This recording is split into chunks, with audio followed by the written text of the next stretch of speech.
imkanlar məhduddursa, sən yüksək nəticə alırsansa, deməli idarə etmə yüksəkdir. İdarə etmə də bu cürə konferansların keçirilməsindən keçir.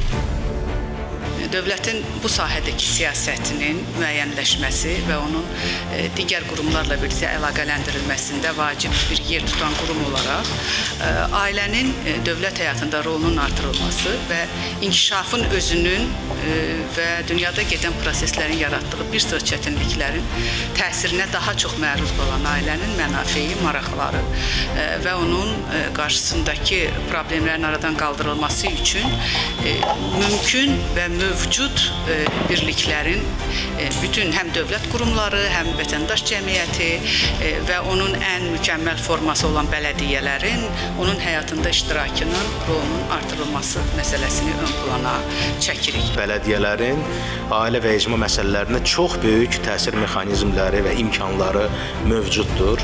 Həm maliyyə imkanlarından tutmuş, eyni zamanda institusional və təşkilati məsələlərlə bağlı.